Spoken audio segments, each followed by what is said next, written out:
ថ្ងៃនេះមកធ្វើស៊ុបស៊ីឈាន់ហូបម្ដងបងប្អូនចាវីដេអូលើកមុនខ្ញុំធ្វើស៊ុបស៊ីឈាន់ពងទាកូនថ្ងៃនេះស៊ុបស៊ីឈាន់ធម្មតា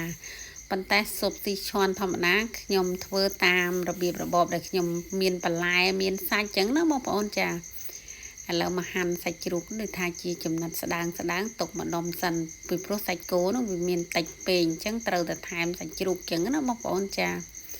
សាច់ជ្រូកនេះហាន់ក៏ជាចំណិតស្ដើងដូចគ្នានឹងសាច់ជ្រូកដែរចាហើយប្តីខ្ញុំឯនេះទៅជួយឡើងបេះដូងដើម្បីយកទឹកដូងនឹងមកធ្វើស៊ុបស៊ីឈាន់បងប្អូនចា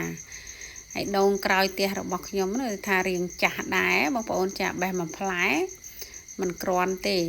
ធ្វើស៊ុបស៊ីឈាន់ម្ដងតតែពីរផ្លែបានល្មមបងប្អូនចា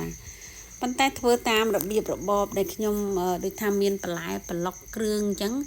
ដូចថាឆ្ងាញ់មួយយ៉ាងដែរបងប្អូនចាពិតជាមិនគ្រប់គ្រឿងដូចគេឥឡូវចាប់ផ្ដើមហាន់ផ្សិតចាខ្ញុំអត់មានផ្សិតមួយជុលទេបងប្អូនខ្ញុំមានផ្សិតនេះ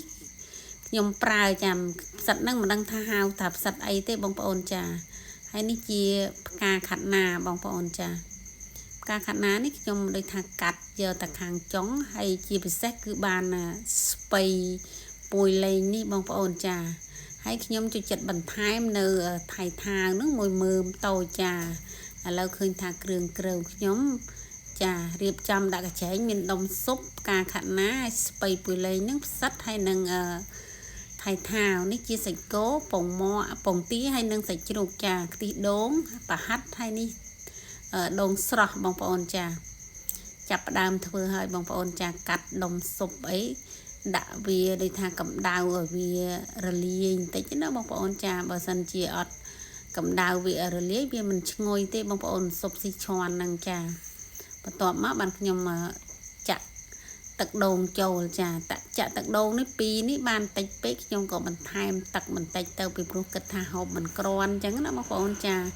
រួចហើយខ្ញុំបន្ថែមម្សៅស៊ុបបន្តិចប៊ីចេងបន្តិចនេះជាស្ករត្នោតចាគ្រឿងក្រៅមិនបន្ថែមច្រើនទេបងប្អូនចាដាក់មួយមុខបន្តិចទៅចាខ្ញុំអត់ប្រើទឹកដោះគោស្រស់ទេខ្ញុំប្រើបែបខ្ទិះដូងបងប្អូនចាឥឡូវដាក់វាឲ្យពុះហើយខ្ញុំដាក់បន្លែចូលហើយបងប្អូនចាដាក់ថៃថាវដាក់ដូចថាផ្សិតចាបន្លែប្លុកហ្នឹងខ្ញុំដាក់ចូលមកបន្តអញ្ចឹងណាបងប្អូនចាទាំងផ្កាខាត់ណាទាំងស្លឹកស្ពៃពួយលេងចាដូចថានៅផ្សារខ្ញុំកម្រមានស្ពៃពូលេងបងប្អូនចាខ្ញុំអត់ប្រើស្ពៃសទេខ្ញុំប្រើស្ពៃពូលេងចាឥឡូវក៏ចាប់ផ្ដើមដាក់សាច់ជ្រូកចូលជាមុនចាបន្ទាប់មកបានខ្ញុំដាក់សាច់គោហើយចុងក្រោយគេគឺពងទានឹងឯងចាស៊ុបស៊ីឈាន់នេះគឺថាគេល្បីយូរហើយបងប្អូនចាប៉ុន្តែខ្ញុំដូចថាធ្វើយូរហើយអញ្ចឹងនឹកឃើញចង់ហូបទៀតរីឯកូនបងឯនេះទៅជួយយកប្រហាត់មកគាត់ថាតិចពេកអញ្ចឹងគាត់ទៅយកពីក្នុងទូនឹងយកមកដាក់អស់តែម្ដងបងប្អូនចាកូនបងក៏ចូលចិត្តប្រហាត់ច្រើនអញ្ចឹងណាបងប្អូនចាហើយស៊ុបស៊ីឈាន់ខ្ញុំថ្ងៃនេះអត់មានបង្គាទេបងប្អូនចា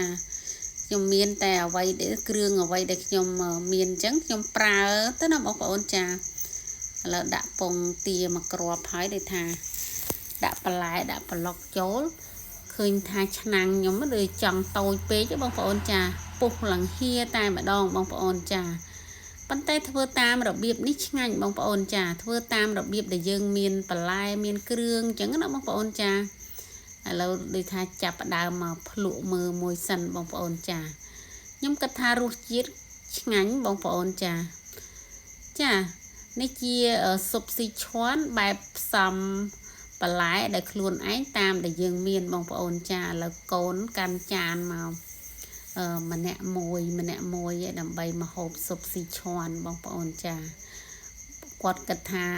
គាត់ដូចថាហេវបាយបនអត់តាមម្ដាយធ្វើហើយអាងនឹងបានហូបចាទាំងកូនទាំងប្តីដែរចា